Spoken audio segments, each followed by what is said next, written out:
what would be the advice that you give to a new Ole today? Today, it's a difficult question. Look, I think if you're older in my age bracket, let's say, or younger, I was 10 years or 12 years younger when I first came, I would say don't come. Really? Unless you want to, really retire and be in some American grouping, etc. Look, I have a huge advantage over the average Ole. A, my Hebrew is totally fluent. B, right. I've done army service. My kids have all done army service. No one questions when I meet somebody, etc. No one wonders, who are you? Are you Israeli or not, etc. I'm fully accepted as an Israeli, and that's a big plus. And culturally, again, I've been here so long, even though I wasn't here all the way through, and I was back in America a bunch of times. My cultural connections are deep and everything else like that. I think if you're young, come. If you're young and come. If you're before the army, after the army. So what's the cutoff? Army? 40.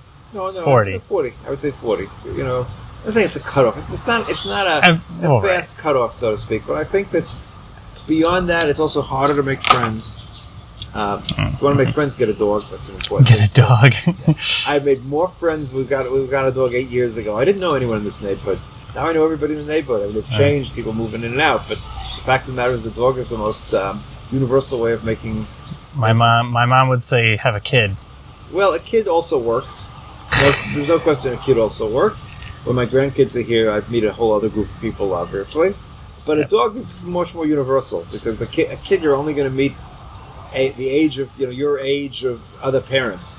A dog, talk to anyone, and everyone talks to you. And that's true. It's an interesting. It's an equalizer, right? Really, is very much of an equalizer.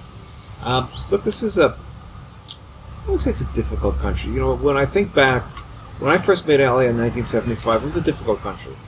In other words, things physically were difficult. You didn't have things. Whether it was the toilet paper that was more like newspaper, or anything that all the comforts that we were used to in America didn't really exist here to a large extent.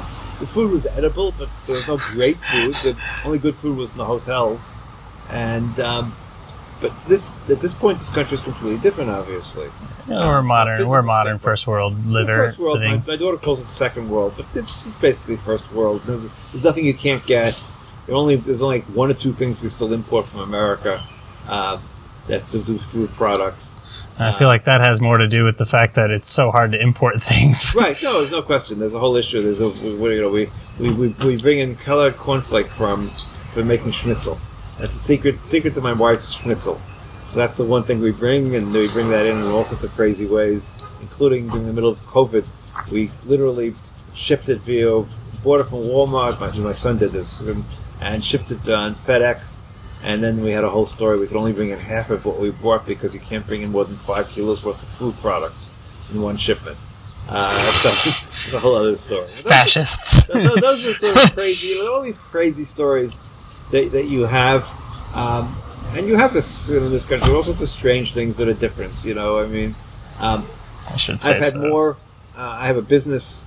I've had more ikuls, which means an ikul is a lien on my bank account that I possibly could think about. I've gotten rid of them very quickly, but first thing they do is put an ikul, then they ask you for money. Mm-hmm. That's one of the strange things about the country. They'll put an ikul if you owe the water company like 50 shekels. Mm-hmm. Those sort of things. As opposed to sending you a bill, calling you something, no, they put an ikul on your bank account.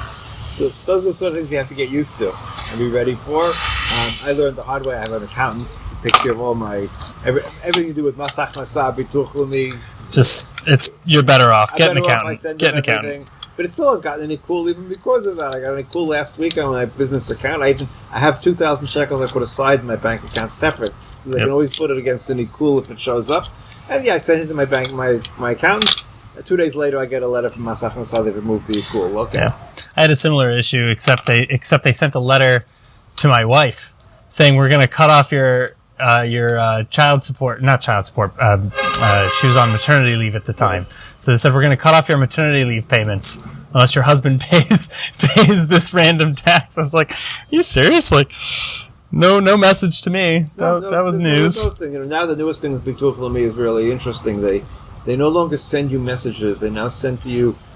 There's a new message waiting for you on their website. And the first time I had to do that and get to it, it took me a while to figure out how to even get to the website. The websites are horrible here. Right. The government websites are just terrible. So that's how I, found out. Luckily, again, I sent the message to my accountant, and I was afraid I'd owe them a few thousand shekels, and I ended up owing 89 shekels, so I was very happy. 2 questions. What is your favorite color? And what are the good things about living in Israel today? Okay, so blue is my favorite color. That blue it is. Easy question. Blue is always been my favorite color. As to what are the good things? Okay, there are a couple of things that are really good. Because it's easy to bitch and moan. I don't bitch and moan about the country, and politically we can talk about it. I can bitch and moan, but living here, look, there are a couple of things that are really good about living here.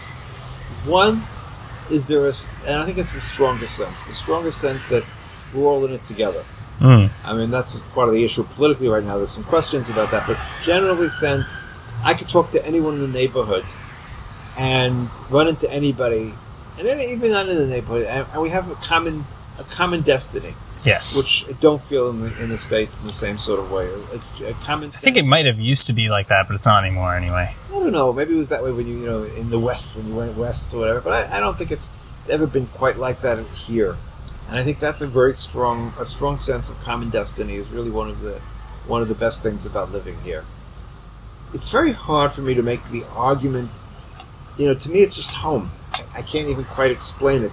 The plane that I see the coast of Israel, I'm coming back to Israel. I know I'm home. Yeah, and it's that sense of home, and I'm a strong ideological Zionist, and my Zionism is ideological, and that's transferred into the feeling that this is the place for me. This is the place for me to live. The place I want to be.